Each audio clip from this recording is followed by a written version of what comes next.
Welcome to the show, everyone. This is the Horror Syndicate Discourse, and if you notice, we're a bit lightweight tonight. No Seth, no Jared. Seth is out with an injury after watching the Bills lose in the AFC Championship game. I'm calling it now. That's why Seth is hurt. he got mad at the game, and anyway, and then Jared, whose team beat Seth's team, is probably still celebrating. That's okay. We'll push on without him. We're going to talk about Dr. Sleep tonight, one of the best movies of 2019, period, in my opinion. And of course, I've got Nate, and tonight we're just the dynamic duo, right, Nate? That's right. Two Batmans. Yes. Yeah. So anyway, we're talking about Dr. Sleep, and first of all, my question is, who has seen Dr. Sleep? Because we're definitely going to get into spoiler territory. Talking especially the end of the movie and how fantastic it was. Hello, everybody that's saying hi right now. Scott Montgomery's here. Matt Park saying hi. Hello. Make sure you share, like, and what's the other word? Oh, subscribe. Spread the word about the Horror Syndicate. We do a lot of fun stuff. Matt Park says he loved it. Of course. Awesome. Damn good movie. I put a post a couple days ago asking about what people thought of it, and surprisingly, everybody was pretty happy with it. You know how not just horror fans, but fans in general can get fickle and get angry about stuff. And this is a almost 40 year in the making sequel. So I was worried about it going in. What about you? Did you have any reservations going in? I didn't know what to expect, but being a Mike Flanagan film, Mike's pretty consistent, and so he's consistently good. I mean, he's like one of the most low-key and underrated filmmakers in the genre, I think. And with Ewan McGregor leading it, I was excited about that because I've been a fan since I saw him in, I guess, Trainspotting was probably the first thing I saw Ewan in. And I just always loved Ewan McGregor. And so to have him playing Danny Torrance was really exciting. And again, with Mike Flanagan behind the camera, I knew I didn't realize I was going to love it as much as I did. Like, it was literally like walking out of it went, shit, that was one of the best films of the year. It's definitely my top 5 of all films of 2019. And 2019 was a pretty awesome year because, I mean, you had Midsummer and Us and Once Upon a Time in Hollywood. And I mean, there were some of my favorite movies of the last decade came out that year. So, and Dr. Sleep just immediately rose to the top. Yeah, there's a lot of good comments coming in already. Yeah, I agree with you. I like I mentioned before, I saw Zombieland. I had a night alone, no kids. Went and saw Zombieland, and I saw Dr. Sleep. I totally had forgotten it was out, and I was like, I'm gonna go check that out. And man, I was glad I watched that second. It was so good. And I kind of Matt Park talks about Rebecca Ferguson, and I may be in love with her from this role. Oh my God, she's she's not only amazing acting wise and sinister, and it's a hell of a great character. Yeah, but sexy as hell too. Yeah, and I don't think she's like mean. Like, there's the scene when she's on top of the Winnebago or whatever, and she's just sitting up there meditating. Yeah, and then she's just wearing a t-shirt and a skirt. How outstanding does she look in that? It's like, my God, she could wear anything. But yeah, even walk around grocery shopping, she looks. I know, right? And like, in the trailers, I saw her in the hat, and I'm like, she looks strange, but like, I kind of like the hat. I kind of want a girl wearing a hat like that. So yeah, it's she was like, there's not a standout in this movie. Like, that's something I look for when I watch a movie, is a standout. And Ewan McGregor's strong. I don't remember the actor who played the friend that got him the room and the job, helped him get the job. Cliff Curtis played Billy. Yeah, the little girl who played Abra. was phenomenal. I mean, Yeah, the her name is. I wrote everybody's name so I can remember. Kylie Curran was Abra. She was awesome, excellent. And then I love the guy that plays Crow Daddy, Zahn McLaren. Because I if you haven't seen Fargo, he's excellent on there too. He plays a really great character. I think it's the first season. And but that guy was really good too. I mean, everybody, like you said, everybody across the board. Even the recasting of Wendy and oh my god, yeah, Dick and like the girl from Starry Night, Alex Esso playing Wendy. I mean, I mean, it's not exact, but I couldn't think of anybody getting closer to. Did they mess with her voice though? Because her voice was dead on. She sounds just like her. It's dead on. Yeah. God. Yep. Look at that. Just watch. You're here at the right time, then, Jen. Although there's a part of me. Yeah, my favorite movie of that year was Once Upon a Time in Hollywood. So Dr. Sleep didn't top that one, but that's a good movie. I mean, that's that one. My only wish is like I liked what he did, but there's part of me was like, I wish they had gotten Christian Slater to play Jack Torrance. That would have been great. Like I love Henry Thomas did all right. Henry Thomas did good. I just watched that scene. That was where I had to stop right after that scene was over to come do the show. I thought he did good, and at first when he first showed him sit down at the bar, I look and I'm like, God, it would have been great if they would. I wonder if they could have done CGI or the deep fake. It probably wouldn't look very good for Jack, but I like the angle they shot him from. All the angles they shot him from. He looked very sinister, and at the same time, you think that could be what Danny's memory is of him anyway. So. Yeah, I mean, it's not supposed to be Jack Torrance. It's it's like because he even keeps saying that.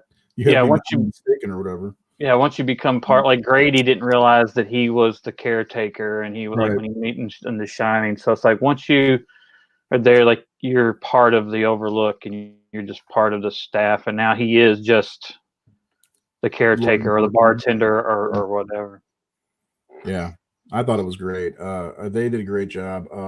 Also, one of my favorites from House of the Devil, Jocelyn Donahue's in it as well. I just want to make sure I mention that because I adore her. She plays Abra's mother. But yeah, so getting a lot of comments rolling. So people must have liked this movie. We've already got one scene here, the kidnap. That scene really was tough to watch when the boy got. Man, holy crap! Yeah, that was upsetting to watch. And just Jacob Tremblay's. I mean, that kid's amazing. Anyway, everything I've seen him in, but he breaks your heart to the point where they even said it on set that the cast was just shaking and crying because they couldn't. He said, "You're all supposed to." Was it like the first take they couldn't use? He goes, "That was great, everybody, but we can't use it because you're supposed to be enjoying this." Like, they were all just like so upset by his performance. And it's rough.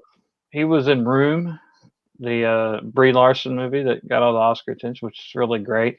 He was in that series or something, isn't it? He was in that Good Boys movie that came out a couple years where it's kind of like the Super Bad, but with like 11-year-olds. I remember.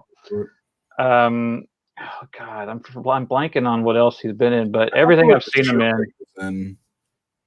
Maybe he was on a TV show.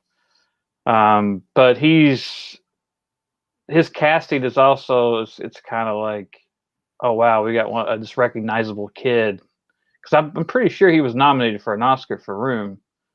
I remember that, and so to see him like be murdered in a movie and that you didn't really expect him to be in, and even the beginning where they kill Violet. I mean, it's a creepy kind of little homage to Frankenstein. Rose the hat sitting by the water, and the little girl, and when they all kind of hover and like show up in the woods behind her, it's just creepy. They all come in to just eat her. I mean, it's just what a way to open a movie. Yeah, evil.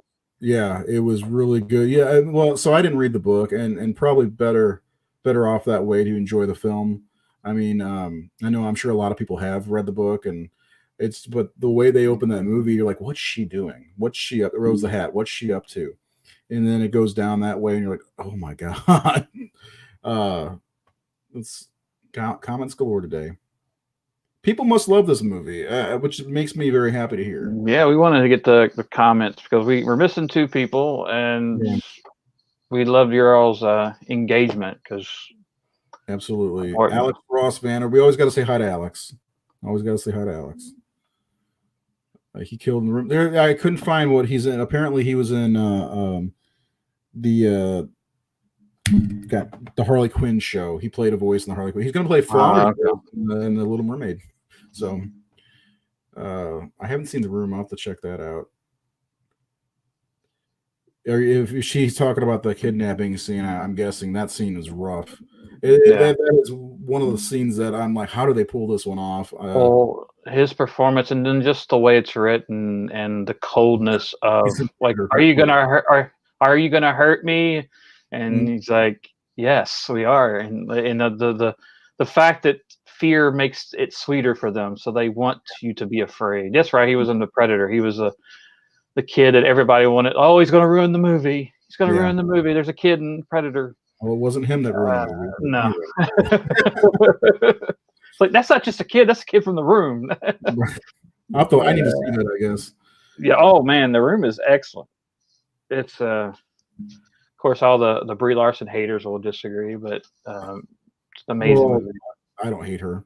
I've only seen her in a few things. I saw her in that movie with Michael B. Jordan, where he's a lawyer. Came out last year sometime. They didn't go to theaters because of all the unrest with the George Floyd stuff. I can't remember what it's called. It's a damn good movie, but I also saw her Kong Skull Island, which she was good in that. And then of course Captain Marvel. Here's a question. We got a question. Nate, you have a good answer for this, I think. That's what sucks, man. This movie, now that Matt brings it up, it made $31 million in North America, in the United States and Canada. It's just ridiculous. And I remember when it came out, it was just tanking. It was bombing.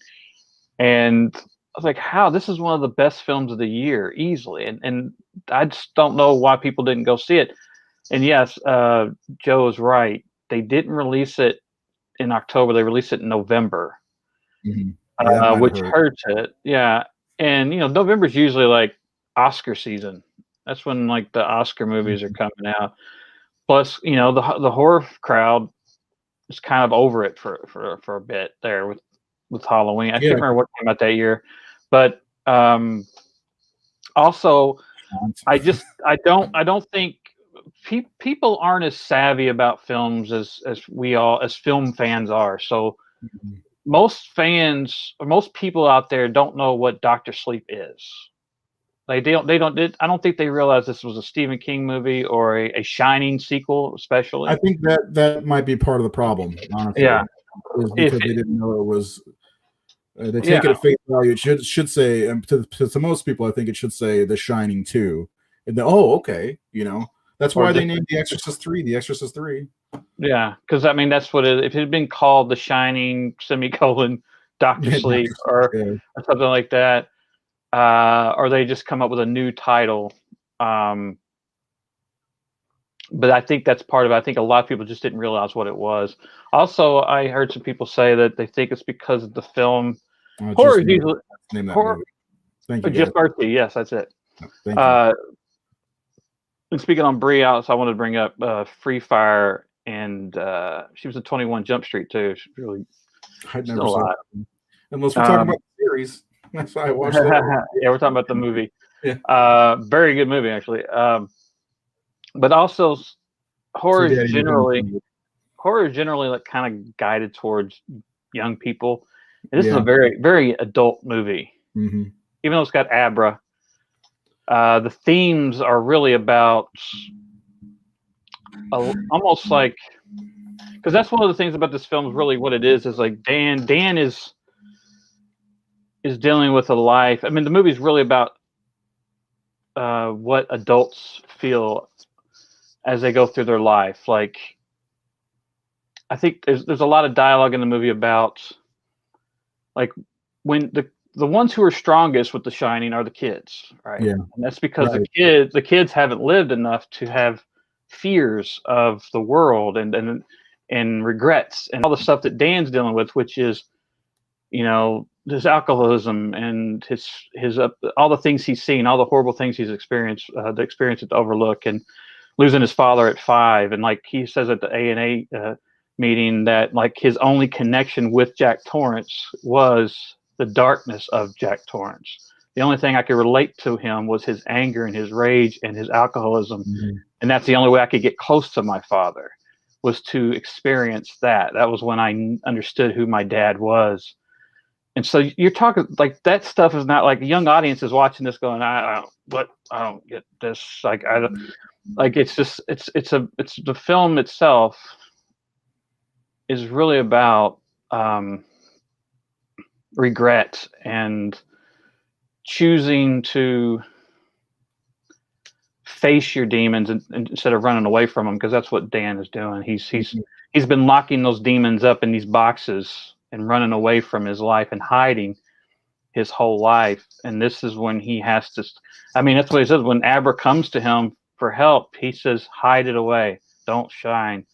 Don't let anybody know what you're doing. And that's what he's been doing. But he says at the end, I was wrong. Shine on. The world needs people who will stand.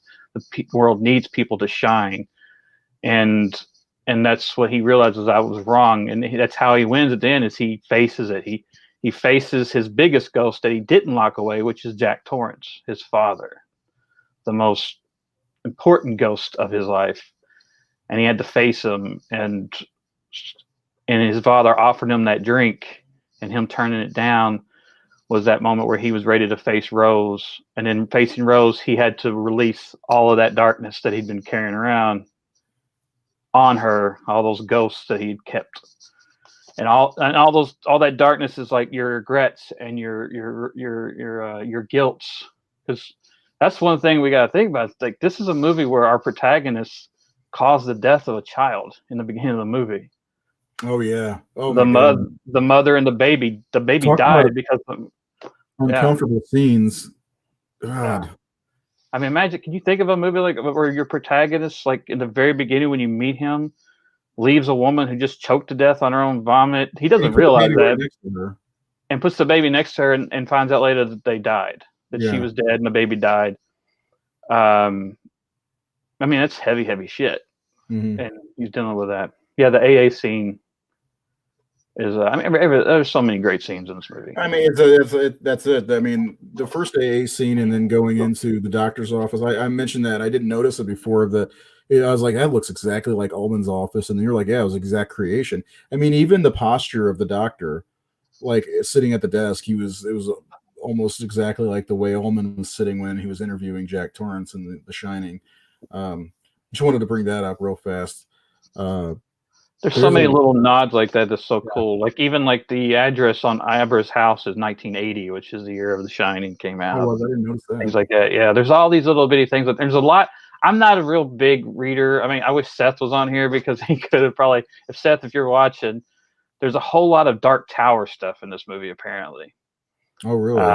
Yeah, there's a whole lot of like nods to Dark Tower series. One I know is when Dick tells Danny that Ka's a will, Doc, which I think Ka's from the Dark Tower series. And I think it means fate. So he's saying that your fate, your destiny is a will, and you're bound to come back to it. That's why a lot of people thought it was a mistake to go back to the Overlook, because in the book he does, like, the Overlook, of course, burned down or blew up in the original Shining book. And in Kubrick's film, it doesn't. So Mike found a way to give King that shining ending, which is that Jack wasn't checking the pressure on the boilers and didn't let it out, so the thing blew up.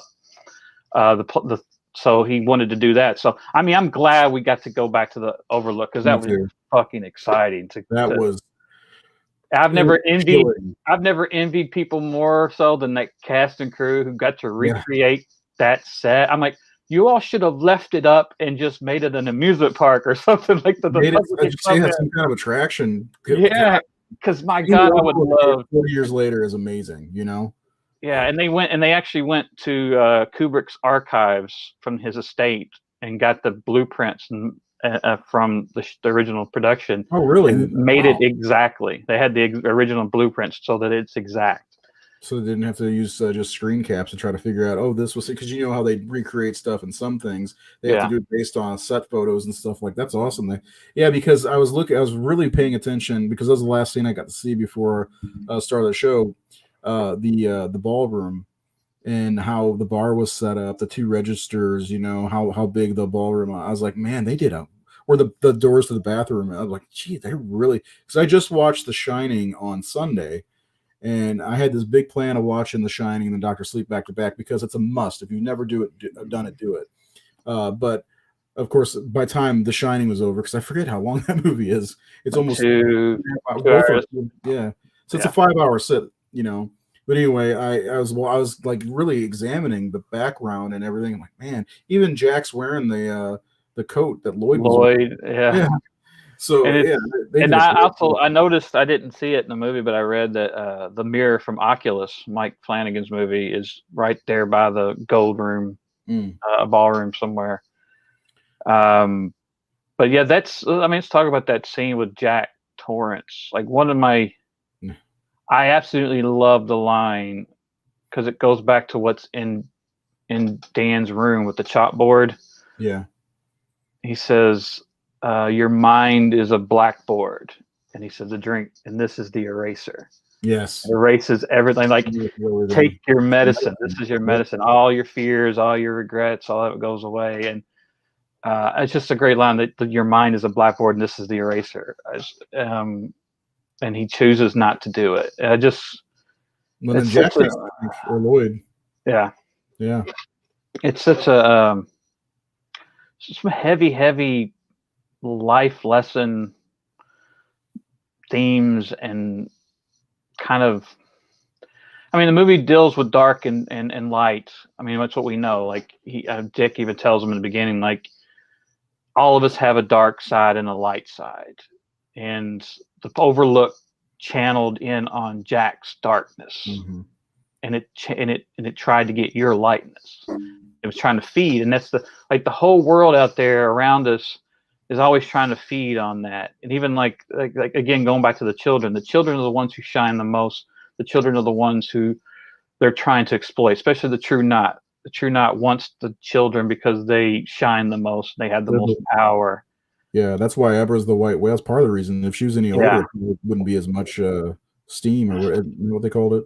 yeah, it's had most the steam Mm-hmm. because it's like, and it even goes to reality and how people exploit children who are talented.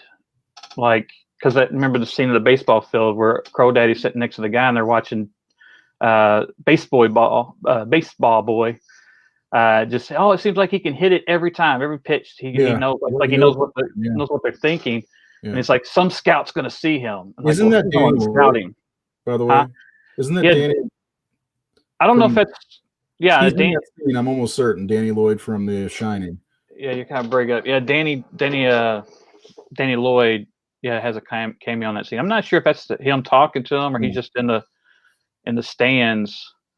I haven't met Danny. Danny did a show here in Louisville because Danny actually lives here in Louisville, Kentucky. He's a school teacher here.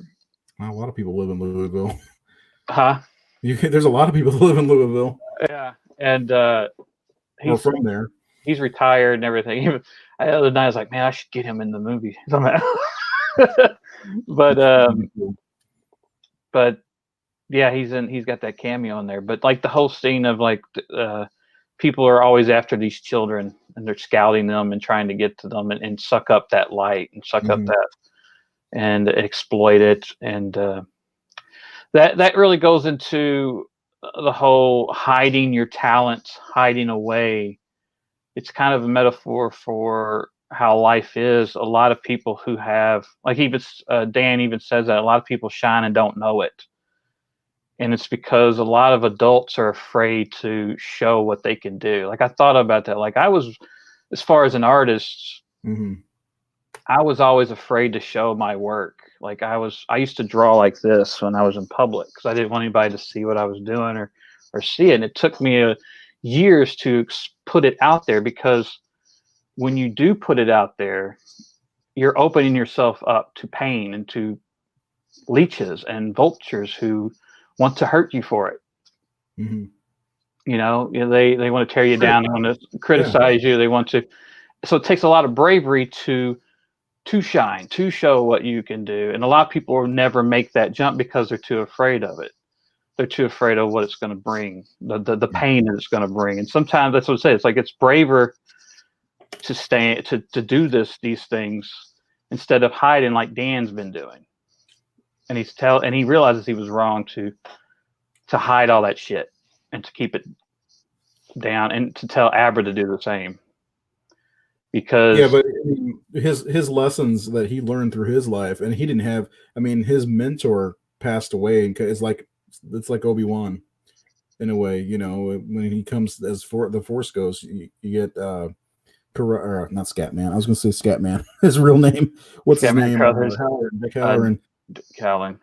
Yeah, but like, because there's moments that he talks about, like when he watched his mother die and he sees the death flies, and I mean his dad, it's like totally emotionally scarred. I can see why he'd want to turn off his shine, you know, and kind of tell her not to, you know, because one of my favorite parts though about that girl is how happy she is about it.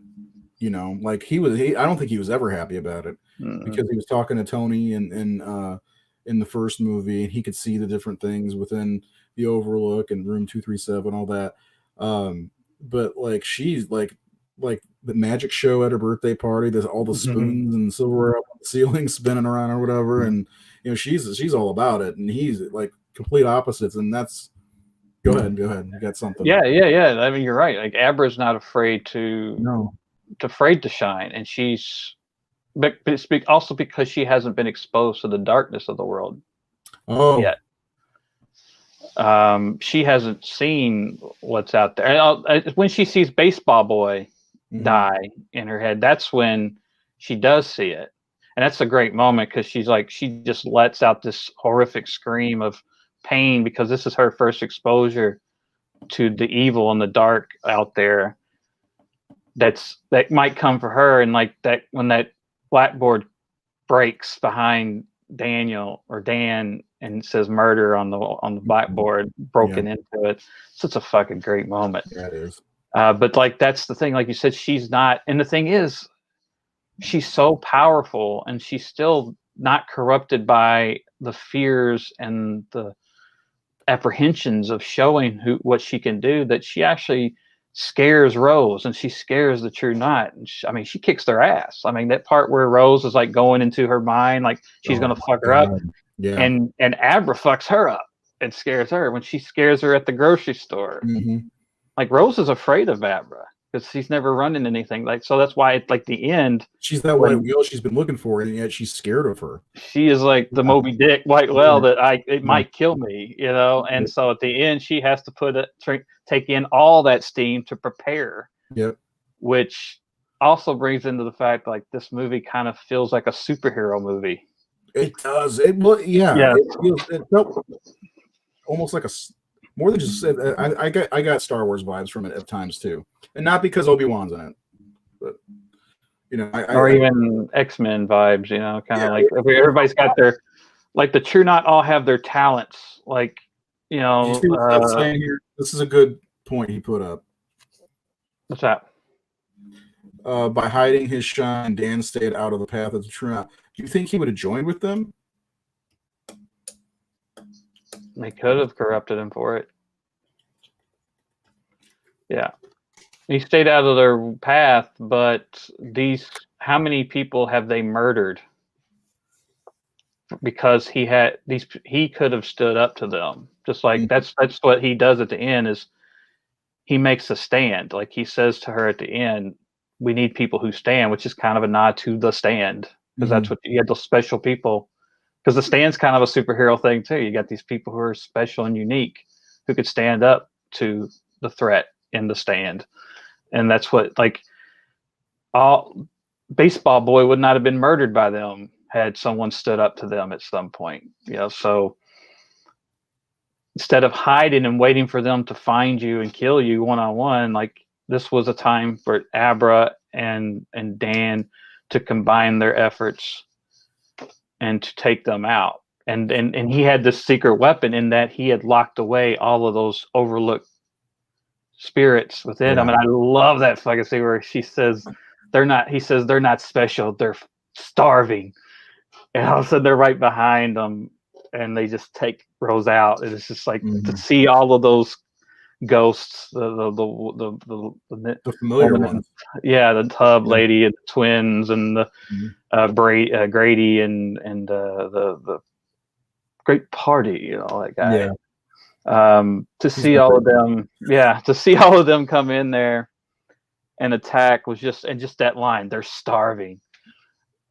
And it's this wonderful little moment taking place on the stairwell that's so iconic in that room. I took Seth's thing wrong. I thought he was talking about joining, but I kept. So I wonder, like, before we get to what Luke asked, I wonder if there's like I know Abra seems to be the most powerful that we've seen. Do you think Danny was right around where she probably lower, I'd say, but do you think he's just? I mean, because his powers were very. And everybody had a little bit of different power set. That's why I got Star Wars vibes, because it reminds me of the Force. She got the Force. Yeah, I mean, well, they can use it different ways. I mean, and then I like, it's sad, but the whole idea of why he's Dr. Sleep, being able to see in the cat and all that stuff. But like he can see the death flies. That creeps me out. Sometimes I wish I could see that. But anyway, let me stop talking about that. Luke wants to talk about the camera work. No, yeah, I mean, he definitely adopted some of Kubrick's. Yeah, I'm glad. Like, I'm really happy that he was smart enough to not stray from Stanley Kubrick's film, to take Stephen King's original novel, to take Kubrick's film, and to take Dr. Sleep novel and make them all work together. And of course that needed to make changes in the film. Of course, the Overlook, one of the big changes. Yeah. But so some people thought that's a mistake. They were bummed because of the book. They liked the book and they liked the book ending and all that. But to me, like, if he hadn't done Stanley Kubrick's Shining as well, and just made it completely separate, like if it had followed the TV series or whatever, I don't think it would have. There's definitely some nostalgia working on this film, but at the same time, it's not. I mean, it's some fan service, but I don't give a shit. If I'm going to watch the Shining sequel, I'm glad I got to see the Overlook Hotel. I'm glad I got to see Dick Hallorann and Wendy, and I got to see all that stuff, and I got to see those ghosts. The camera work, I mean, the cinematographer is Michael. I don't know how to say his name. Fimo Nari. He shot a lot of. I mean, that's the thing.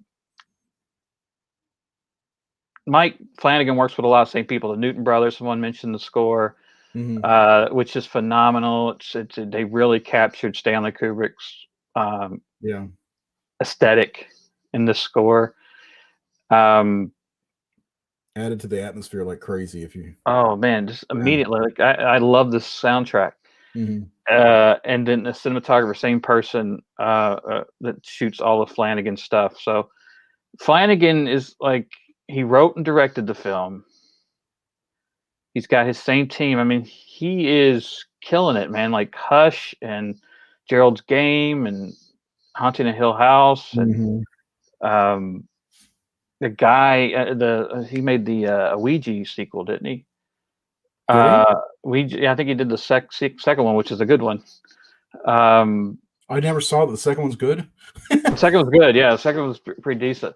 So, I mean, Mike Flanagan is just a hell of a filmmaker. And if you watch him, he's just very humble about it, and very excited about it. And I just love watching them, like, behind the scenes. Like, they had like a big wheel that all the adults could ride, and they're just riding. He does use the same people. Yeah, because half the people of Hill House are in the Ouija sequel. Yeah. So you get when you keep that family atmosphere, you just produce really great work. Yeah. And yeah, he knows how to pick his shots. He knows how to film this this is stuff. interesting from YouTube. Toronto Freddy says, I would love it if Flanagan helmed the next Elm Street. As two Elm Street fans, count me in. Just saying. Yeah. I'd hand it to him in a second. Yeah, absolutely. So that's got something I'm going to bring up in just a second, but go ahead. Okay. I don't know. I don't know what else to say about like the cinematography, the camera work. It's all. I mean, I love the color palette of the film. I love the lighting. It's very somber. It's just got this real nice. It doesn't necessarily look like Kubrick's film lighting wise. Yeah. Kubrick's film was actually Kubrick was trying to be anti-horror, where it's not the original Shining is not a dark film. Like it's a bright film, and he didn't want the hotel to look dark and gloomy and like a gothic horror movie. Did we talk about The Shining yet? I don't remember if we did. I don't either. I'm gonna look real fast because I watched The Shining the other night, and I'm like kept thinking, did we do a Shining show? Because I really love to talk about The Shining again. Also, here's the thing: like what Seth is saying. I don't think Dan would have been recruited. He would have been consumed. The stuff the Violet was in Florida, I believe, where young Danny and Wendy was at. That's the thing. Dan definitely would not have been recruited because we see how Dan reacts to finding out that baby died, that he left. Mm-hmm. He feels awful about it. Like it's not like, but the True Knot love murdering children. They relish in it. They have no remorse. Well, and at the time, I mean, they have no morals. He has morals.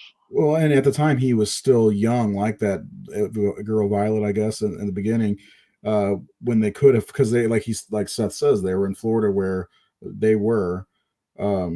Yeah. Also, because the youngest as far as I know, was that snakebite girl.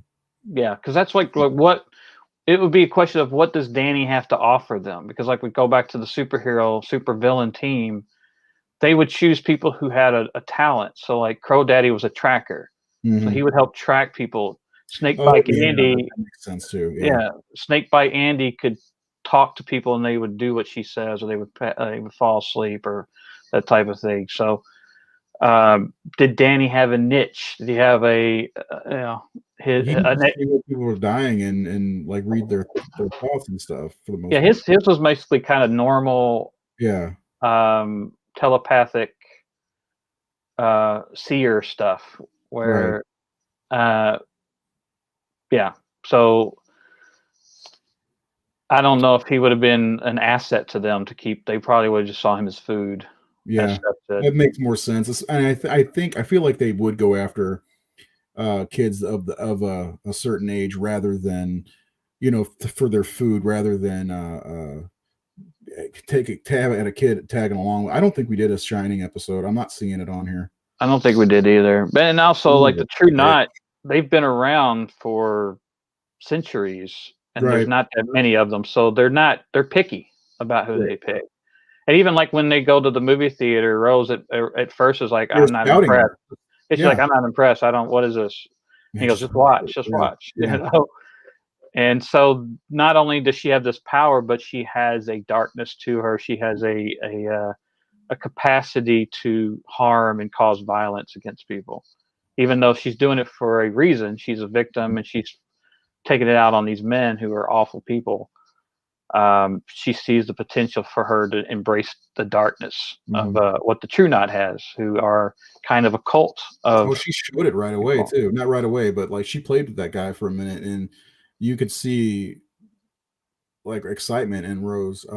And Seth, I think that's what we're going to do next week. We keep pushing back Nightbreed. We're going to push it back one more. We're going to talk about Shining next week. I'm sorry. So Seth, you better put your underwear back on. We're going to talk about The Shining next week. Same thing with Jared.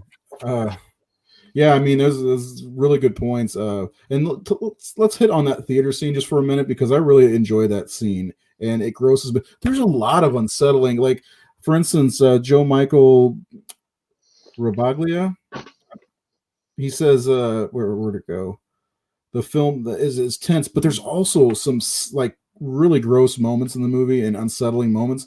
I mean, the opening scene is very unsettling with the girl in the woods, and then the scene with the baseball boy, and then even the scene in the theater. Because first of all, she did, when I first saw the movie, she didn't look 15 to me. She looked like she was in her early 20s, and I just thought it was about a guy who was cheating on his wife, and and then I found out she was 15. I was like, oh God, that makes that scene look totally different. Yeah. He's probably in his early 50s, and she's 15. Yuck. So that makes it very unsettling for me. And there's a lot of that in this movie, and unsettling feelings. Just throughout the whole thing. Yeah, it's not a pretty picture. Again, like the whole situation with Dan. I like how they convey true not desperation. Yeah. Apparently in the novel, and the novel came out like 8 years ago, so I don't remember too much about the novel. Yeah. From what I understand, like they were infected by measles in the novel, where like they had some kid who they ate from, and he had measles, and now it's killing them, and they're desperate to get a whole lot of power. That's why they want Abra so bad. But yeah, even without that, yeah, they're basically addicts, because that's what they have to have that. Which is, again, someone mentioned this is Rose is the obviously one who feels like she's in control. a vampire. Yeah, Scott Montgomery said that. Yeah, and so, and I actually love that, because I'm not a huge vampire film fan, but I love this take on vampires, that they feed off of these children. It makes, again, desperation, because there's not a lot of these victims there. Like, vampires can just drink blood from pretty much anybody, but they have to actually hunt. That's why they need Crow Daddy, Tracker, and to go out and find talent or targets. And like, he's at the ball game watching Justin Timberlake. He's the one who's going out and finding their food for them. And so, yeah, the desperation that they aren't immortal unless they have this. Like, they can be, they get shot to death. I mean, they can die. Right. They can die just like anybody else. Yeah. And the attention to their histories of, like, they are all, the cast talked about how their clothing and things they have are hints to who they were in the past, what century they came from, what era they came from. So yeah, they're definitely terrified, and they have to. And that's the thing, like, they're so desperate, because I think Rose would have been scared off by her in many ways. Like, maybe we don't go that way, because Rose is afraid of dying. She doesn't want to die, and I think Abra would have possibly terrified her more if she wasn't so desperate to survive and to keep her family surviving. Because once the grandfather died, or Lurch or whatever, I can't remember his name was in the movie.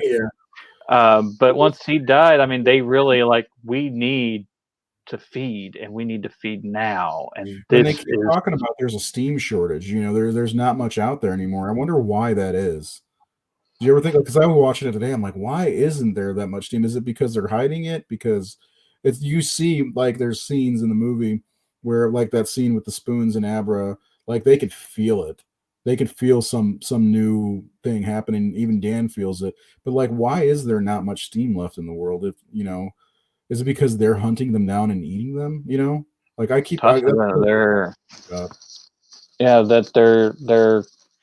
become the predators of these special kids, and that they're running out of their source. Flick. That's his name. Grandpa Flick.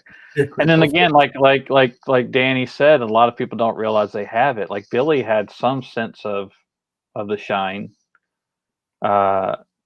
He mentions that he just has these intuitions and things, and Dan says that, like, it's like a husband who knows his wife is angry just brings her flowers, not really knowing why, or someone, like, these little instances of shine that come out that people never fully develop. And that, again, goes back to just life in general, of people who never meet their their potential because of fear or doubt or unawareness of self. Like when you discover yourself, when you discover your calling in life or what you're meant to be here. Like Dan finds out why he's there at the old folks home. Yeah.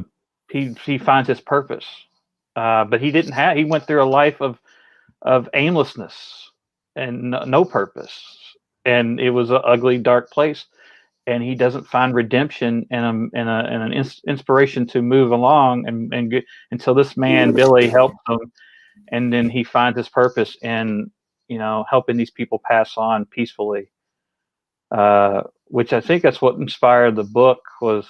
I think there was an actual case of a cat that would show up on people's beds at this place.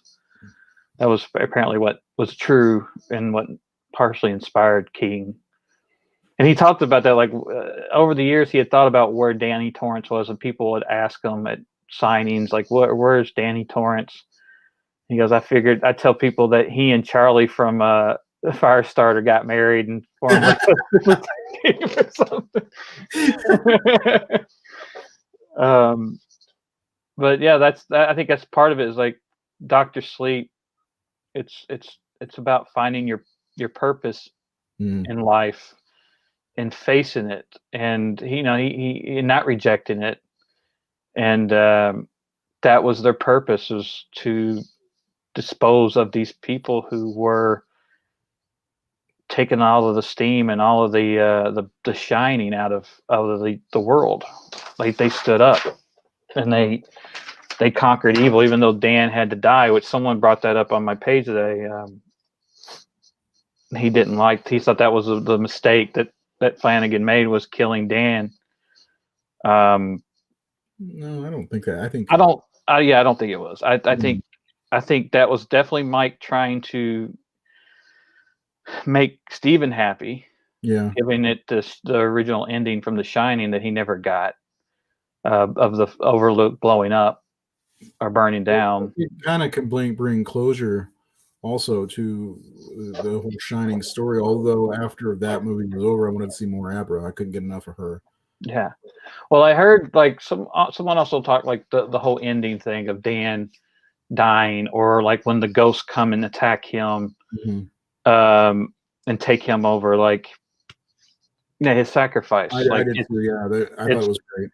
It's like, again, if you just like Obi-Wan sacrificing himself, he comes out of his hiding, and when we come out of hiding, we're hiding because of fear. Just like Obi-Wan. Yeah. The parallel, or like you're hiding out of fear, and a lot of people they don't try things, or they don't put themselves out there because they're afraid of being hurt. Because it's a lot easier to not do that. To say I'm going to stay here. Yeah. I mean, I think most people do. I think most people hold themselves back because of what might happen. Yeah. And the thing is, like, failure and ridicule or embarrassment or whatever it is. So the plain old answer, no. That terrifies me to my core.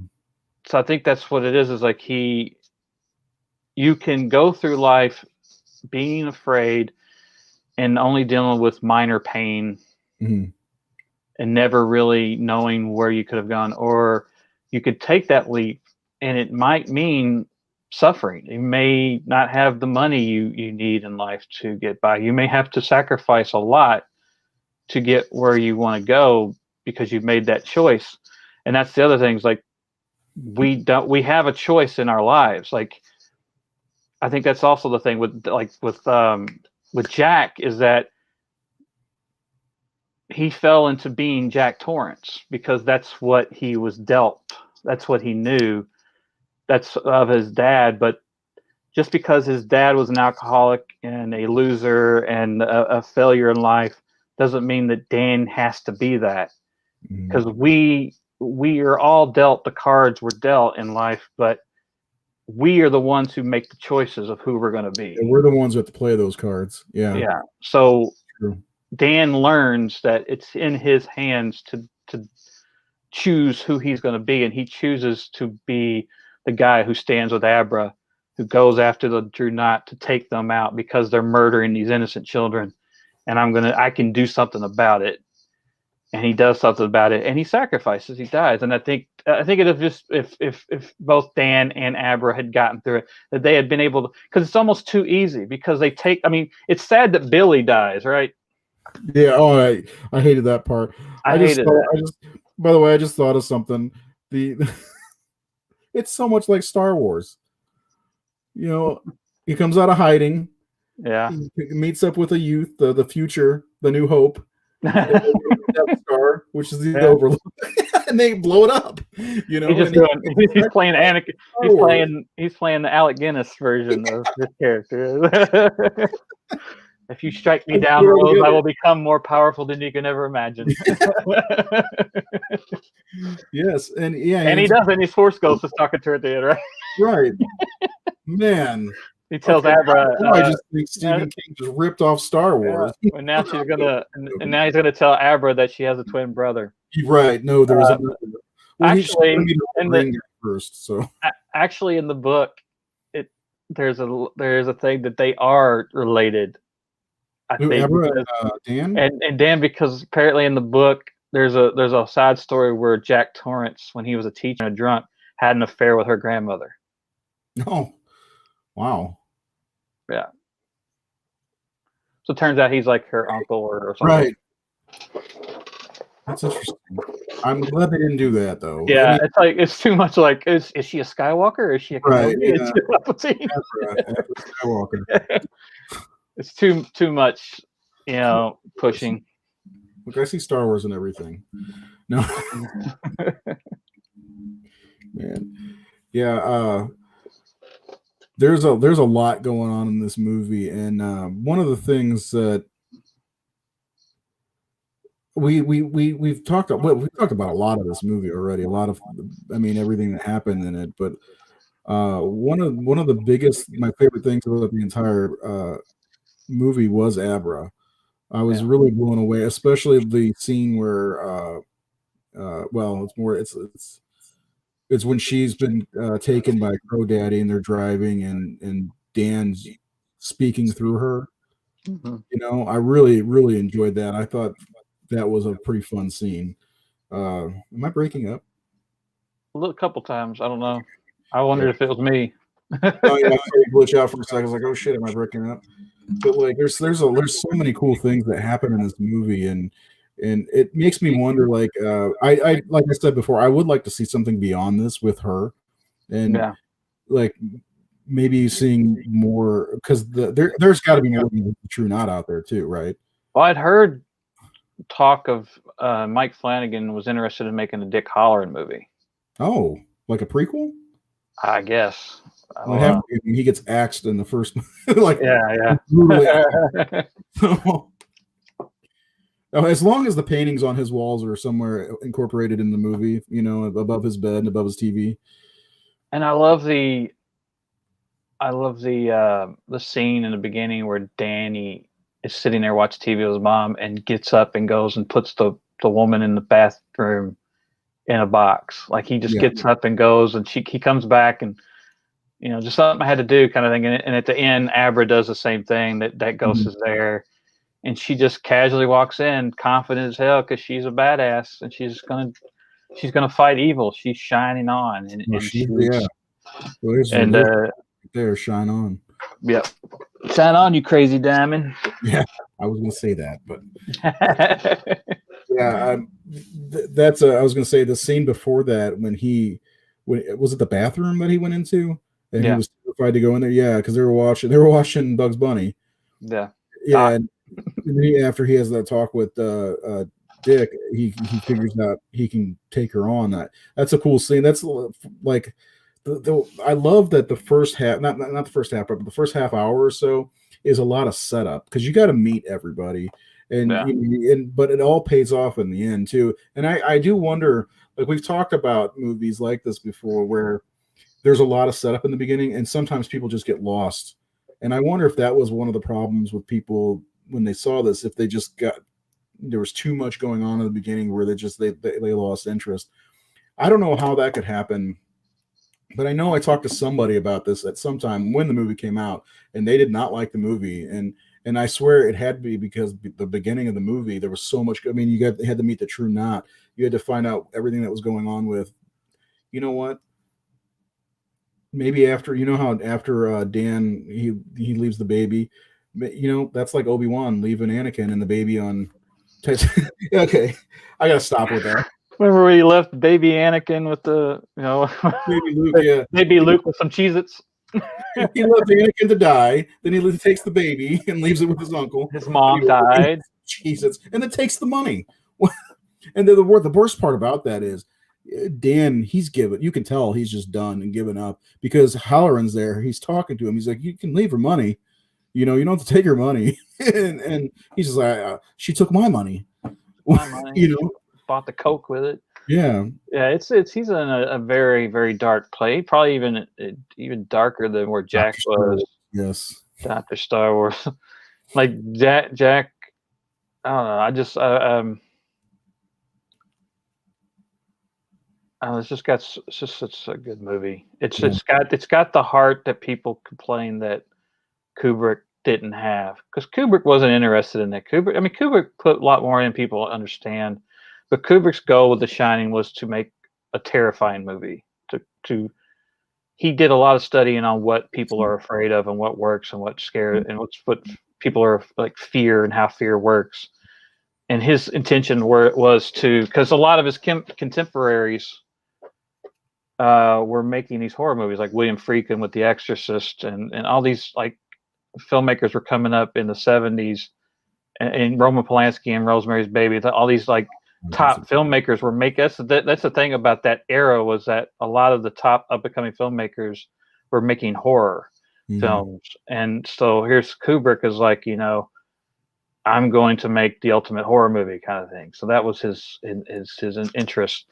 But a lot of people, I don't think Kubrick was most of his films aren't warm. They're very cold, and I don't know if it's just his aesthetic. I know there's been talk that he was autistic, possibly undiagnosed. But this film has a whole lot of feeling in it, and a whole lot of heart, and a whole lot of love, and that struggle with. That's a good does triumph in this movie, and right. But also, there's in The Shining, you get the feeling of isolation. There's just basically the three Torrance family in that house, and of course the weather as it gets colder and darker. And why would it be warm? It's a cold movie. Yeah, well, I think that's part of the well, it has to do with the atmosphere of the Shining. It starts out green and beautiful. Even in Ullman's office is nice. It's nicer than some of the other things you see, and you see there's a life going on. By the end of the movie, he's frozen. It's. This is totally the opposite, and I do think this is a great compliment for The Shining, and this is a like I remember thinking years and years ago, why isn't there a sequel to The Shining before the book, of course. I feel like, just like most fans, I probably wondered what happened to Danny. I never thought about the Firestarter girl. What happened to Danny Torrance? Like what kind of life did he live after this? And I think this movie really did a great job of it's a great sequel, because it's nothing like the original. It's nothing like the original story or line. It's not just a new family's coming to the Overlook. And that's what they would have done, and if they would have made a sequel in the 80s, yeah. But it's a completely unique story that just happens to feature the mythology and this little boy grown up, and the ghosts and the haunting of his father's memory. Like I said, like I didn't know my father. He died when I was 5. I had these memories, and the memories I have are ugly memories. And my only way to connect with my dad, who naturally, most of us, even though his dad did that, I don't know if he would have been old enough to like hate his father. Like, I don't think so. No, he loved his father. Yeah. And I think so that confusion and that weird twist of feelings that he must have grown up with, of I don't really know who this guy was, but I know what he tried to do, but I also know that it wasn't completely his fault. Yeah. It was the hotel. It was I know about the evil, and I'm fighting with it still, and I'm hiding it away. Before they even really got settled there. I mean, Dick Halloran kind of warned him about the hotel in the beginning, you know. So imagine having to live with that, like thinking maybe I wonder if he ever thought that he could have saved his dad. You know, this is speculative, of course, but like because Dick Halloran in The Shining, I mean, he talks about the evil, stay out of that room 237, and you know all that different stuff about the hotel. So I don't know. I think. And does he feel any guilt that maybe because of his shine that he made his dad a target or open to it? Because of course people lived in that hotel, worked in that hotel, but because of Danny's presence, it awakens that sleeping. Yeah, and it got to Jack right away though. It was before Danny got there, I think, because we'll talk about that. We're definitely talking about the show. We'll get to it later. But the thing is, whenever he calls Wendy after his interview, when Danny's like he already got the job or whatever, like he knew about it, but I don't know if that is awakening the Overlook then, but like he felt right at home there already. And then the scene when she brings him breakfast in bed, it's like you know, we're gonna get to and it makes me wonder, like that moment where, like, when he talks to Abra, and he says that when I was little, I didn't know what the Shining was. I used to call it Tony, and she says, I thought you were my imaginary friend. Like, so it makes me wonder: is there a Tony? Was there a Tony that was like Dan? Was there an actual man who had a Shining named Tony? Did you ever see the miniseries? Yeah, it's been a long time. Because they had a physical manifestation of Tony. It was a guy with glasses. Yeah. Okay. It's been so long since I read the novel back in like the 80s, and I haven't read it. I read it in the 90s, probably. Yeah. Yeah. But yeah, I'll the miniseries is okay, but I just I respect that that's what King wanted, but Kubrick's was he there? He was on set for the Overlook stuff, wasn't he? For the new movie? Yeah. I imagine there's no way he was on the set during the Kubrick production. They didn't. No, he didn't. They didn't want he didn't want King or anywhere near. Plus, they shot it over in England. It wasn't like he was going to drop in. But I'm sure King probably was on set at least once for this movie. I think I saw in the special features him on set at the Overlook, and because I remember him talking about what's the word he used? Not pleasure, but he's very happy with the ending. Like you talked, they paid, or gave the respect to. That's a really cool thing too, is that this movie helped Stephen King find peace with Kubrick's film. That's where I was. Yeah, that's what I was. Yeah, like he kind of is okay with it a little more now because Flanagan was able to bridge his story and his intent from the novel to Kubrick's film, and he does. Like Flanagan deserves so much credit for taking those three entities, the two novels and Kubrick's film, and making them work. And it's nothing feels forced, nothing feels out of place, nothing feels false. And again, it has this great theme of dark versus light, and hiding who we are, and hiding our talents, and hiding our shine, and making the choice to not be. Again, it goes like to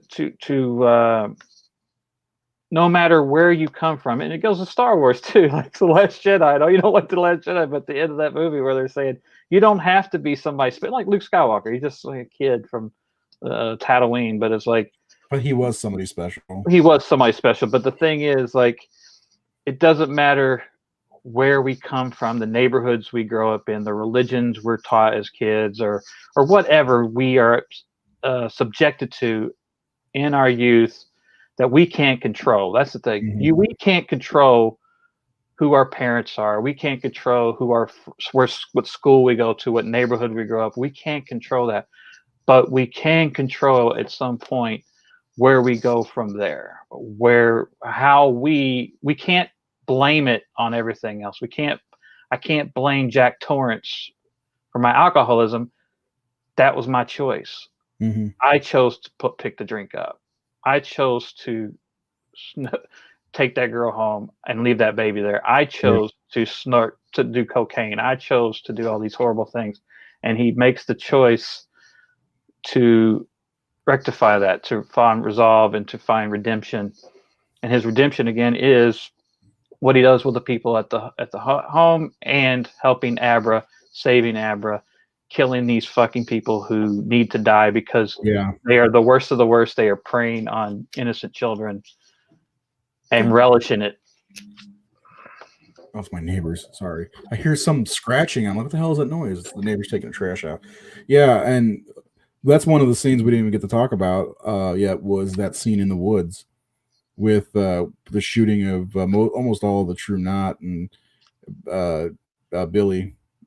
God. Yeah, well, she says kill yourself as she's dying. What a great power she has. Oh, man. I mean, God, imagine having that power. But, she was kind of using it for good before the True Knot because she was finding pedophiles and marking them for life. And every time that they saw that mark, they would remember that, so she, if not corrupted by the True Knot, she could have probably done a lot of good. But yeah, man, anybody who hasn't seen Dr. Sleep or who's been reserved and wanting to watch, and check out the 3-hour director's cut too. Have you watched that yet? Yeah, I mean the director's cut. I don't know. I haven't seen the theatrical since the theater. Right. So I don't remember all. I go straight to the director's cut anymore. I know this one kind of goes more into like a book format where you have chapter 1, chapter 2 that pops up on the screen. What's it? Maybe like 20 minutes longer, maybe 15, 20 minutes longer. Yeah, something like that. So I don't remember the differences because I don't know. Unless I know a movie very, very well, I don't notice changes. If I see it once to the theater, I guess it's more fluid movie like because that's what I was watching today was the theatrical, and I hadn't watched it since I saw it in the theater. But it lends itself plays better as a sequel than because like I think you can watch Dr. Sleep as an individual movie without ever seeing The Shining, really. But yeah, for me, I prefer watching The Shining beforehand. Maybe the director's cut has a little more patience to it because I think it does. I think it does.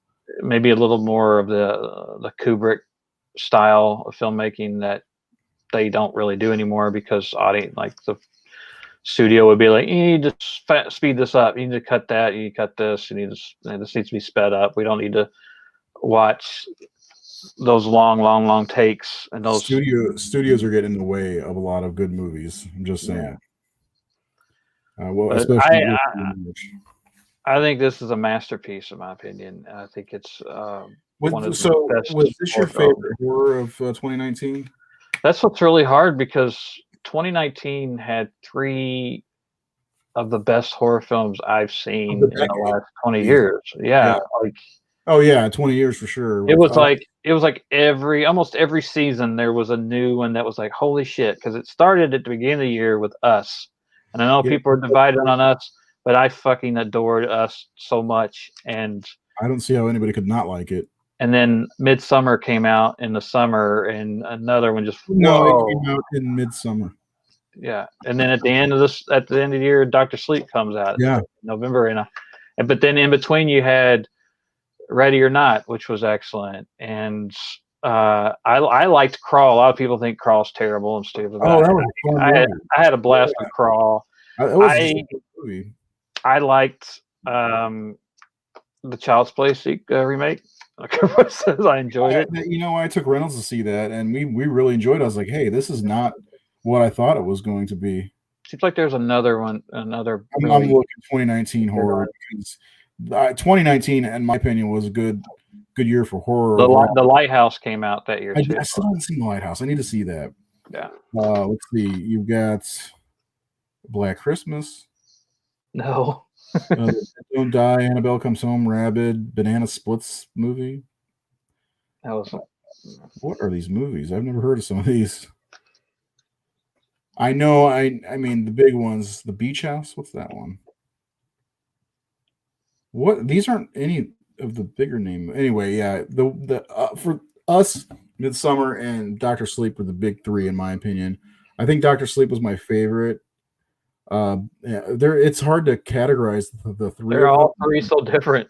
All different and good for different reasons. Midsummer is we talked about Midsummer already, but like Midsummer is We just did us too. Yeah. man, oh, yeah, we did, didn't we? There's I think they both all three or borrow from different like subgenres of horror and because they're so different. The Shining is inspired in all three, though. That's the cool thing. It's like Jordan Peele is a huge Shining fan. There's so much Shining in us, and then Ari Aster is a huge Shining fan, and you could see little things from The Shining in Midsummer. Fuck the haters. Glad Nate said it. Hey, I said it too. Are you kidding me? I loved it. I loved it. Yeah, like you. I took my daughter to see it, and we just had a blast. It with was just a fun movie, you know. Yeah. It was, yeah. But here, let me go back to that. Don't get the hate for. I don't either. We talked about The Witch last week. The Witch is a fantastic movie. It Follows is great. Hereditary blew my mind. Now, here's the thing. Let me ask you this, Nate. We're way off topic, but if you had to pick one to watch, Midsummer or Hereditary, which one would you choose? Man, yeah, they're both so good. I think if I were to sit with one, I think if I was like, hey, I want to watch one of these, and I think I would turn to Midsummer. Maybe because Hereditary is so heavy. Yeah. Yes. Midsummer's no fucking walk in the park, but no, it gets heavy though. Towards the last half hour or so, it's really fucking heavy. I think the deterioration of the family in Hereditary, it's just such. I mean, both movies are about grief in a very heavy way. I don't know if Midsummer's better than Hereditary. I think they're both equally so good that I just can't bring myself to decide either one.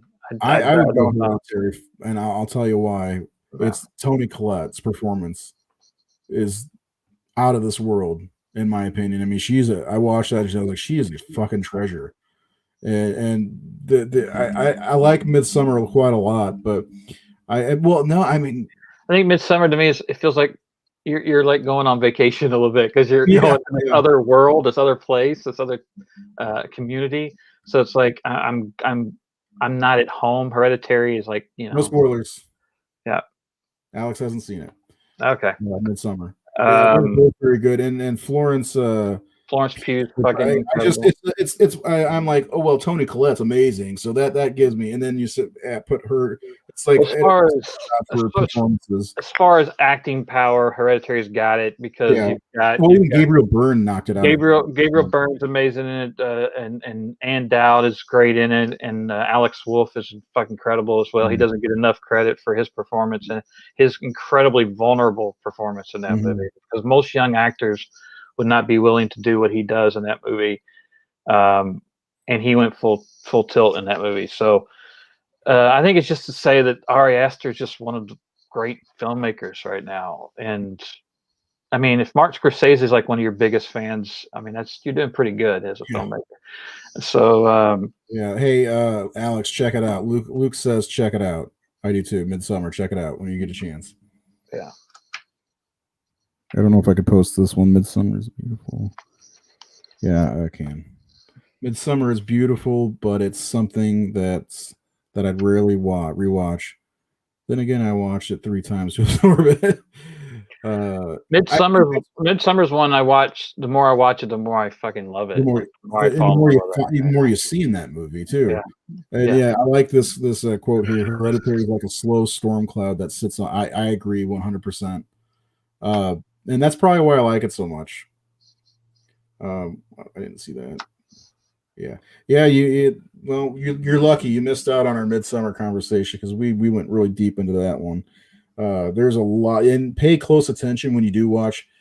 I mean, everything from the paint. There's paintings on the walls of the cabins, and just pay close attention to even the surroundings. That movie's it's a deep ass movie. just like a And that's Hereditary. what we see is like they're for one thing, like this movie, Doctor Sleep. Going back to Doctor Mhm. Sleep, it's like there is a lot there. Yeah. There's a lot of.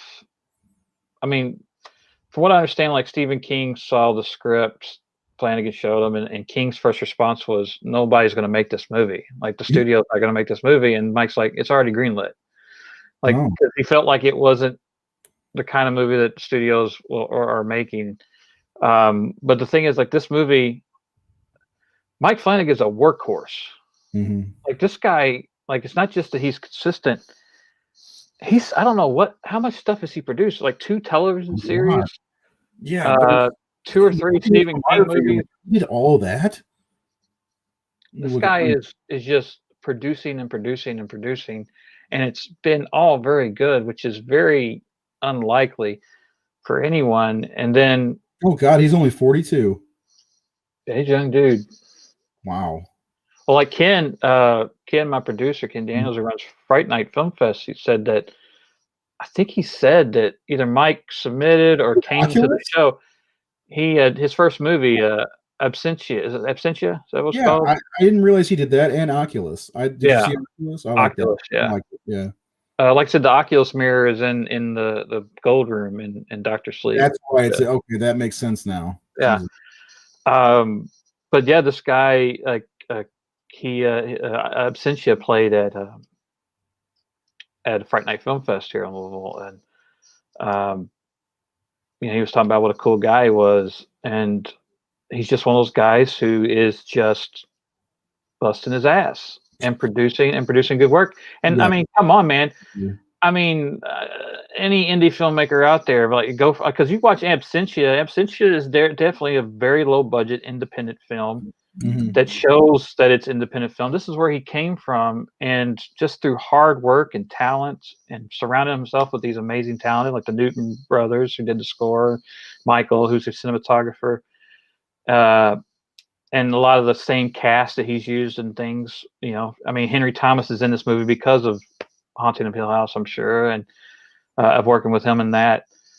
Um, but Well, before to, that, to even think, he was in the Ouija Origin of Evil movie. So yeah, to think that I start with mean, you go from that to doing, the Shining sequel and getting to God. build the Overlook Hotel. Mhm. Like, uh, I mean, Jesus Christ, man. I mean, again, I envied them so much watching them on that set because, like, I can't imagine what that felt. I mean, it would have felt almost as similar as J.J. Abrams walking on Force Star Awakens Wars. and seeing the Yeah. Millennium Falcon on set, that kind of thing. Like, I'm making Star Wars, Yeah. or even John Favreau and all those people on Mandalorian. But to, I mean, it's total geek, um, full circle kind of thing. But at the same time, he made a great movie. It's not just a fan movie, it's like it's just a solid. It's a masterpiece in its own right. Yeah. Well, first of all, you're absolutely right. I agree with you. Yeah, Doctor Sleep's a masterpiece. I think it is my favorite of 2019 as far as horror goes. But I wanted to point out this guy, Mike Flanagan. He's Haunting of Bly Manor, which came out last year. He's got two new series, not movies, series coming called Midnight Mass and the Midnight Club. So I mean, this guy, I want him doing all kinds of horror because, first of all, I'm selfish and greedy, and I want more from him. And that guy, whoever that was earlier that said I want Flanagan to do a Nightmare on Elm Street, that is now stuck in my head, and I'm not going to be happy unless that happens. Hell, he can get Henry Thomas to play Freddy for all I care. I mean, he probably do it. Ouch. Yeah. Well, he's got to get the whole cast from Hill House in there, right? Or Yeah. we got to stop saying Hill House. It's from Ouija. If you look at the cast from that Origin of Evil Ouija movie, it's everybody that was in Hill House. Essentially, he brought Really? into from Ouija to that, yeah, because it came out after the fact. But My buddy Rory worked with him on Oculus. Rory Cochran. yeah, oh God, he was good in that. Yeah. And I wasn't sure how you guys would have felt it. I liked Oculus when I saw it way back when. That's maybe one we should delve It was, into. it was an overlooked movie. And I mean, Hush was. I mean, Yeah. Hush was excellent. People, I mean, I think his wife, who stars in it, was actually also wrote it. So And there's two movies called Hush that I know. Three. One has Gwyneth Paltrow, but from the '90s. But this is the one where the lady was deaf, right? yeah, Yeah, that movie was excellent. Yes, it was a great everyone's slasher. a Batman movie. No, yeah, So yeah, that's Mike Flanagan can do whatever he wants, in my opinion. well, yeah. Mike Flanagan can do no wrong, and I can't wait till he does. I want to see him stay with horror unless he does Doctor Strange. I could see what I could see Mike Flanagan doing if he's going to do an MCU movie.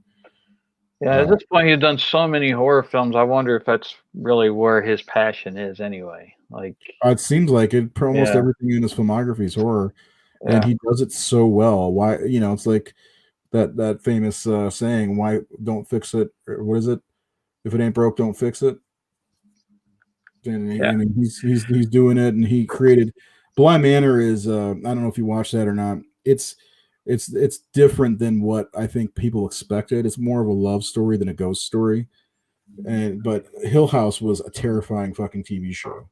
You know what's interesting about The Shining is that you hear mixed responses to the movie. I mean, probably a lot of it based on people's feelings towards the novel versus the film and Kubrick and King's feud kind of thing. But the more almost it seems like almost every really excellent filmmaker in the genre today, all of them cite The Shining as one of their favorite movies or one of the biggest inspirations. And so much of that movie Yeah. finds its way into their films.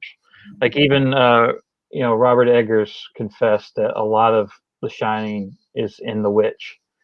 There's high influence in there. So almost every filmmaker that I've seen come up in the last decade of in horror who are making some of the best films, period, in the genre, they're all seeping The Shining into their movies, and that just I think it's great to see because I mean you see a lot of people want to discredit The Shining and say it's not a good movie, and a lot of people just like it's one of those movies where like the Kubrick nerds think it's his worst movie or shit on it. Really? Yeah, like it's not the most respected Kubrick movie if you're in the Kubrick camp, you know. Mr. Yeah, it's The Shining is one of my top favorite movies. It's like I always talk about. There's like 5 movies that I turn to when I'm about to make a movie to kind of get the inspiration and the juju kind of thing. Where it's like it's The Shining's in that top 5 movies that I watch, and I mean obviously watched the Encyclopedia Satanica. The Shining was found its way in there because when I had to make that movie, I had this huge library as my set. And I said, I have to make that library the character of the film. And then you're talking about Dark and Bloody? No, the Volumes of Oh, Blood. no. Satanica. Yeah. Because when I went into that library and I saw the vastness and I knew I had one actress that was in the movie, like she's by herself in this hotel, so that isolation and that fear that we all feel. Like just this past weekend I was shooting and we were in this old plantation house. It's like well over 100 200 years old, and I had to go in at first while everybody's out in the cars to go in and hook up the power and everything. So I'm walking into this old house, this huge old plantation that's all dilapidated and old, and I was just terrified. Like here I was like just driving, listening to, some podcasts. And now all of a sudden I'm in terror just because I'm in this place at night by myself. And so I needed to capture that feeling. And like, you get that with The Shining of being in those endless hallways and those endless doors. What's behind them? What's around the corner? Like that was the thing. Like when I watched The Shining, when he goes around the corner and the twins are standing there, that was one of the biggest scary moments of my life. Can I ask you a question real fast? Yeah. How does it feel? It still feels good to feel that way, though, doesn't it? You walk in someplace kind of foreign, kind of new, and you're like, oh God, what's in here? You know, Yeah. Why? Yeah. Like, why am I afraid? Like, I'm a grown adult. I know there's right, nothing yeah. here, God, I love but that feeling. but why am I terrified? Dude, I gotta be honest, that happens to me when I go to my basement in the middle of the night sometimes. It's down there, you know, and I know it's down there. Well, even like I remember, like I was driving home from work one night, and I pulled into and I was listening on the new film where we've been talking about. I was talking to the composer about what we're going for, and I was saying, I want classic. I want that. Yeah. And we both kind of agreed. Goldsmiths was where we wanted to go with our score. Everybody's doing the synth stuff, the John Carpenter stuff. Who's scoring your movie? Joe Stockton, and Oh, also Rocky Gray's doing a little bit of music as well. He did the trailer music, but yeah. we were talking about Goldsmith. Yeah. We were doing Goldsmiths. Joe did. Joe actually did work. He did the. He didn't compose it, but he did the sound design and mix on this new movie, Dark and the Wicked, that's getting a lot of attention right now. Which I bought it. And I have watched it. Huh? That's on Netflix, isn't it? I don't think so. Yes, the guy that made The Strangers is the one that made it. When will my new film be finished? We have maybe 4 or 5 more days of shooting. We're filming this Sunday at a bar, so it's really, really close. But yeah, Joe did the sound design on this new movie. He said mate. He's Mate. By the way, he's Australian. Mike. He meant to say Nate. Australian. I don't remember where I was at, but yeah, we were talking about Goldsmith, and I was listening to the Poltergeist soundtrack on the way home, and I can't remember what track it was, but I got pulled in the garage. That's a haunting. And that track was on, and oh my! I was so spooked just getting out of my car and going into the house because I get out of my garage and go in the basement, have to go through the dark basement, go upstairs, and I was just like, 44 years old, terrified of like going into my own fucking basement. And it's not a creepy basement; it's a finished basement. Yeah. Take a tour of my basement. It's not finished. But that's kind of how it is. Like things work on you. Well, especially if you're listening to a creepy score. Yeah. I mean, I used to drive around the town I lived in, Trenton. It was a sleepy little town, 2,500 people, and I had this great mix of horror film songs. It was like reproductions of Tubular Bells and the Halloween theme, and I would just drive around and listen to it, and every time I passed, it was me and my buddy, every time we passed the cemetery, the Tubular Bells would come on, and we're driving slowly past because it's only 15 miles an hour, and we got hair standing up on the back of our necks, and it's like, why are we creeped out right now? And we're together also inside a car. I do love that though. Yeah, I was joking on the set last week going into the house. I called back to one of my I think he's 11 or 12.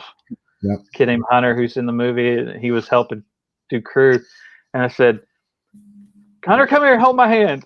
Like on his house, but like the feeling of like it's just, you don't realize it's working on you. Like I remember when in '99 when I took my brother-in-law to go see Blair Witch Project. Yeah.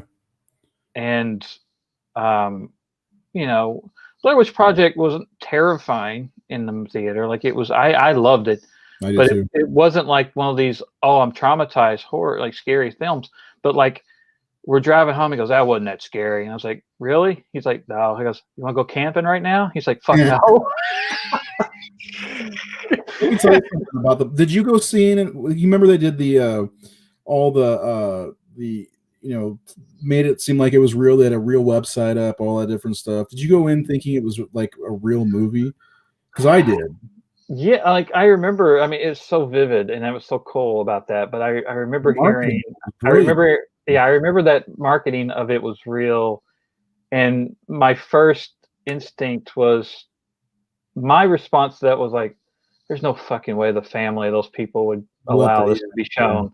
Like that was my first instinct of discrediting it. But they did a hell of a job doing it, especially the Curse of the Blair Witch documentary that they showed. Oh my god, that was amazing! Yes, with the witch, that witch guy. Yeah.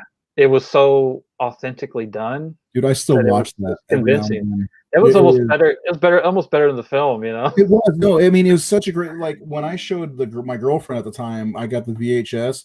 They had a special at Tape World in the mall.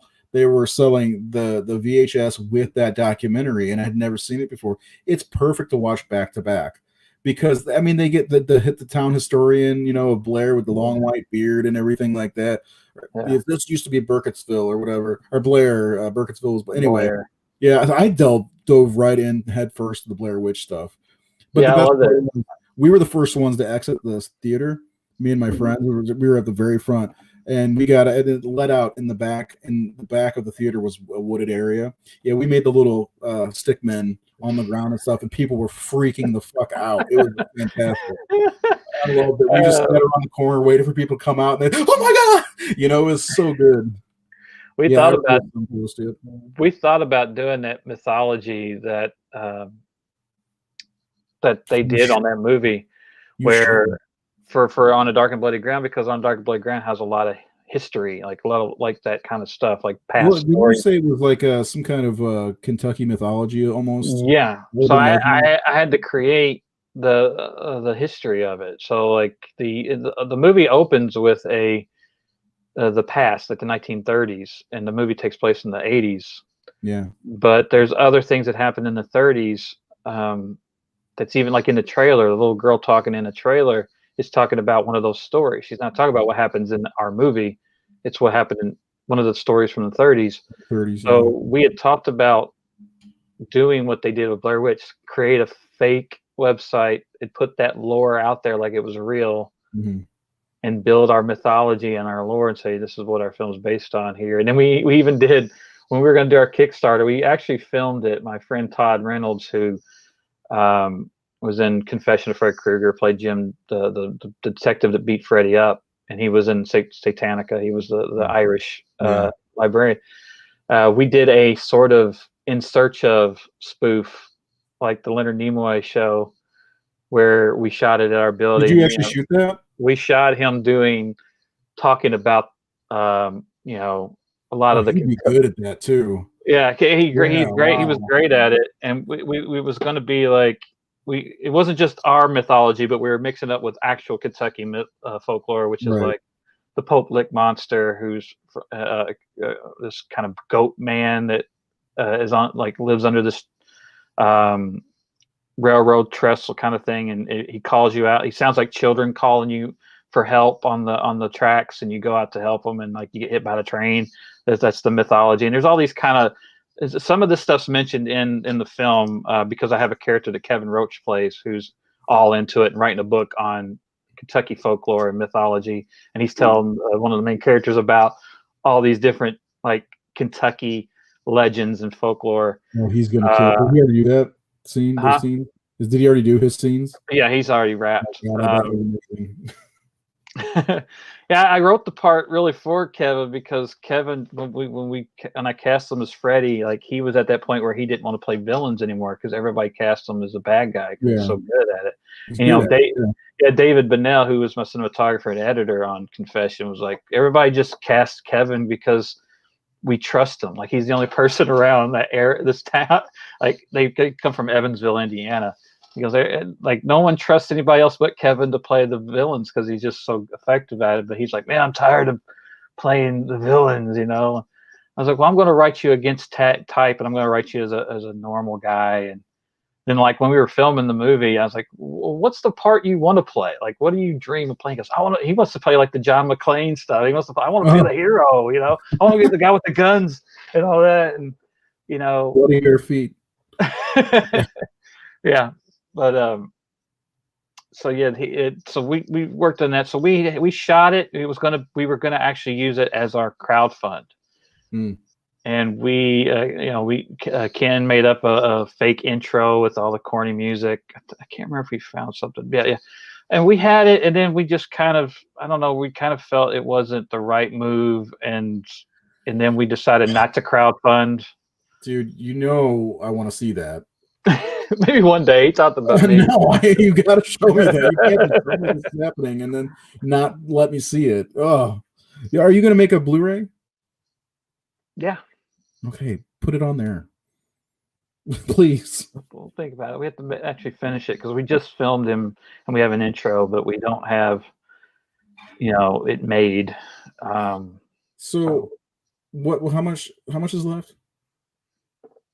maybe 3-4% of the film. Okay. So I'm thinking maybe a summer release, maybe. I'll ask you off air, but I'm curious to know what your plans are about Blu-rays and stuff. As much as I like hearing about your movie, let's wrap up the show for the evening. And yes, Kevin Roach is an amazing actor. He's really fun to talk to. Also, when we had him on the show last year, he seemed timid at first, but he really kind of got loose, and he was a fun guy to talk to. I like him. He's a good actor. Yeah, Kevin's a person as well. Kevin's one of the best people I know, and yeah, he's introverted like I am, but he's just so. I think it's just like you if you get him talking. Yeah, he's very intelligent, very talented for days. See, look, people are asking for it. Yeah, it's coming. I think COVID slowed us down, but I was very, very serious about COVID. So, yeah, you should be. Yeah. By the way, I'm really looking forward to seeing that scene that you shot over the weekend where the cameraman's laying down, and I don't know what the hell was going on. But I saw, I was like, oh shit! I want to we were. I just needed to. It was a pickup shot. We'd shot it somewhere else, but all I needed was in your driveway, right? Yeah, I just needed to shoot up at her, and so I just needed sky. So I was like, well, shoot it in the fucking parking lot, and so yeah, Ken is laying there on the ground, shooting up at her, and I'm watching. I'm laying there because I'm trying to look at the screen, because we got a screen attached to the camera, so I could see it. And so that was Ken on the ground. Yeah, it was Ken on the ground shooting, nice. and I guess she had like a prop gun, and these people came out of their house because I said, "Where do you want to shoot? You want to shoot on the side of the building?" But we couldn't because of all the power lines. Because we shot it in downtown Shelbyville, Kentucky, so it's a city, and so it's in the back of the building, which is like a 100-year-old, 200-year-old building. So we're in the middle of the parking lot shooting it, and apparently, like we saw a cop drive by and just kind of checking us out. So somebody called the cops. Seriously? I think so. He didn't come. I only had the cop show up once on the film, where we were shooting at my grandma's house, and she moved in with my parents, but we were shooting down there. It's in rural Kentucky, and she hasn't been there for a long time. Like, she hadn't been there for a while, and so we were down there shooting all day, and we were actually wrapped. And the cop pulled up, asking what we were doing. I was like, "This is my grandparents' place." And all the neighbors called, said this place hasn't been occupied in a while, and no one should be up here. I was like, "Oh, yeah, I had to get my ID, all that stuff." It's like, "Yeah, it's my." He was new on the force, and then it's so funny because he's like, "Yeah, I'm originally from Owensboro. I know a guy named PJ Starks makes movies." So, yeah, I worked with PJ. It all comes together. Yeah, so like, I'm in like, yeah, so. But yeah, I was actually pulled over coming home from shooting Confession. It was like 2 a.m. I was driving to Louisville from Evansville. Somebody had the glove in the passenger seat. I did. I had the glove. I didn't have it in the passenger seat. I had the glove in the car, and he said, I was going maybe 4 miles over the speed limits, which was what shocked me. I was like, I wasn't going that fast, but it was like 2 a.m. on the expressway, and he pulled me over. And he's like, "Where are you coming from? Where are you going?" I'm like, "Going to Louisville. I live in Louisville." "Oh, where are you coming from?" I was like, "I'm coming from Evansville." And I was like, he's like, "What you do?" I was like, I was making a movie. I'm a filmmaker. He said, "Really?" And all of a sudden he's like interested. I'm like, "Yeah." "Well, what were you making?" I was like, "I was making a Freddy Krueger fan film." He goes, "What?" I'm like, "Yeah, you want to see the glove?" He's like, "Yeah." So I got out and I pulled the glove out and showed him. That's cool. He's like, "Just keep it, 72, whatever it was." I think the speed limit was 70. Hey, how far is Louisville from Evansville? It's 2 hours. That's it. Yeah. I have family that lived in Evansville. We were close.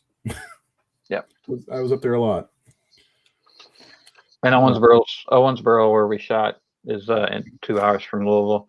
And seriously, one of these days I'm gonna come visit, and you're gonna put my kids in a movie, and I'm gonna help somehow.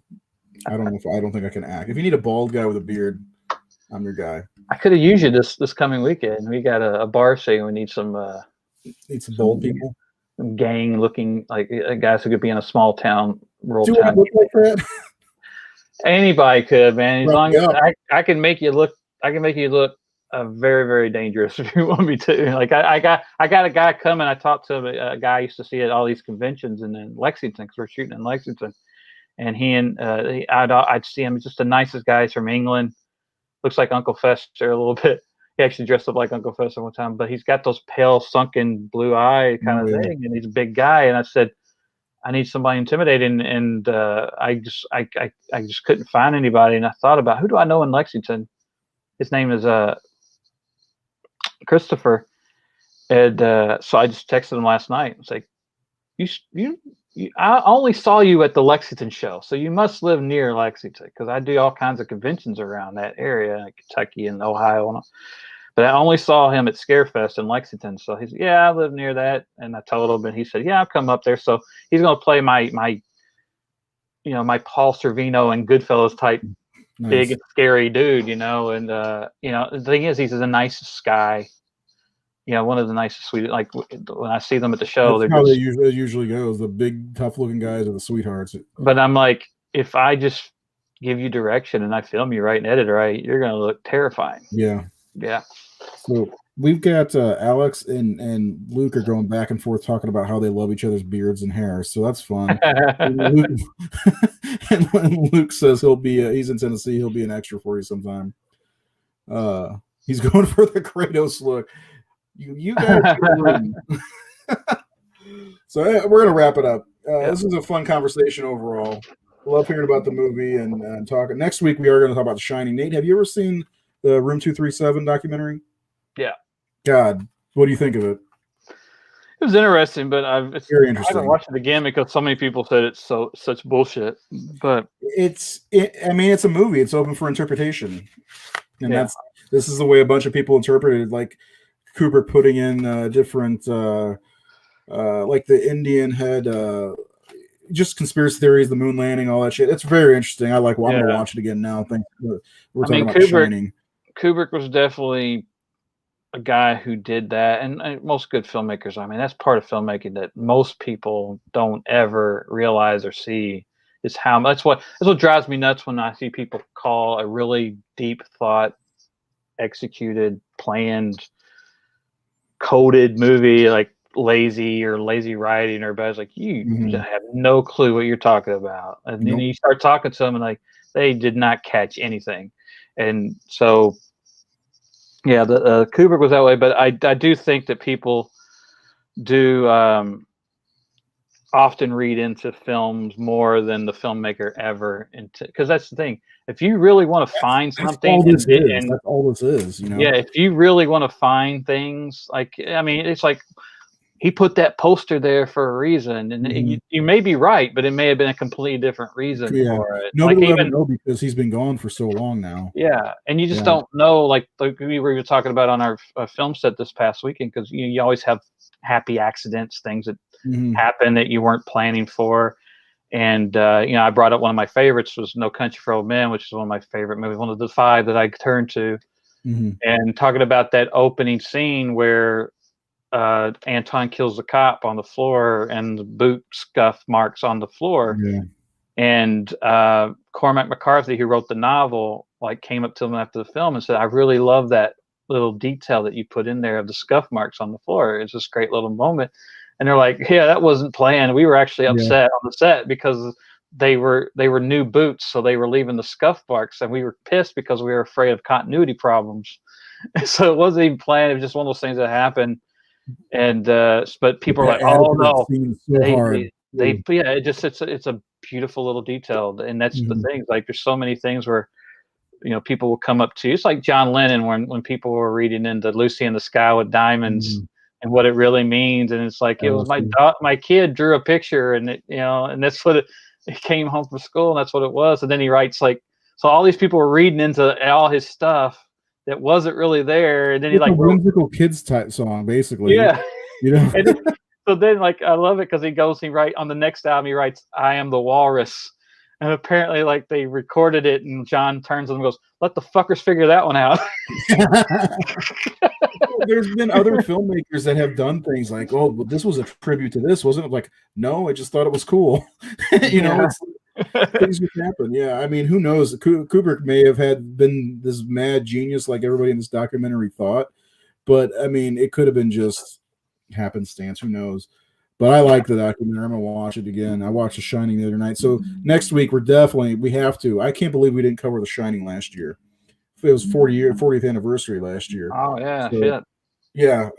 Which it's funny is maybe we should wait until July 4th weekend because this year at the picture at the end with Jack will be the 100th anniversary of when that picture would have taken place. It was July 4th, 1921. How crazy is that? Crazy is Jack Torrance. Yep. Yeah, basically. So I just told everybody in the group that we're doing The Shining next week. Is there anything else you want to say about Dr. Sleep before we go? Okay. Yeah. We did say a lot. Seth, he's not here. I'll just say one last thing. I think Dr. Sleep was probably my favorite horror film of 2019. My favorite film was Endgame. I mean, Once Upon a Time in Hollywood was good. Oh, I got a word here. I don't know if anybody I know everybody here didn't see it, but earlier I was watching Twins with my daughter. Huh? I got a question. Oh, okay.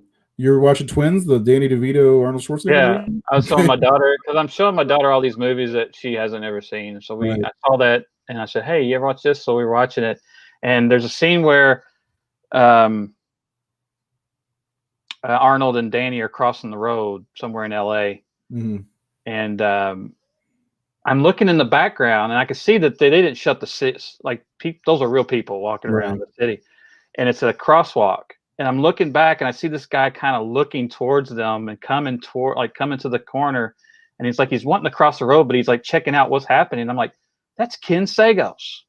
Was it really? Yeah. So I wrote him earlier, and I said, I think I just saw you in Twins trying to cross the road. And he said, yeah, that was me. And you want to know something funny? I had no idea they were filming. And when the movie came out, I received a lot of calls. But at the end of this day, it was free extra work I didn't know I did. Oh well. That's awesome. Our buddy Ken Sagos. That's awesome. I'll have to look for that next time. I love that movie. Well, so is it when they're dressed, getting Arnold new clothes and all that stuff? No, it's early in the movie where after he's gotten them out of jail and they're kind of getting to know each other and they're just crossing the street talking, and so it's probably 25 minutes in, and you just look back and you if you're looking at the people in the background and it's any city crossing the street sign, you'll see him immediately because it's Ken. It's he looks exactly like this is right after I think Dream Master came out. So he pretty much just looks like Ken Sagos at that time. It's just King K crossing the street, and that's what it is. Like he says, it just looks like he's waiting to cross the road to do his business, and he's filming. He's actually looking at Arnold and Danny DeVito.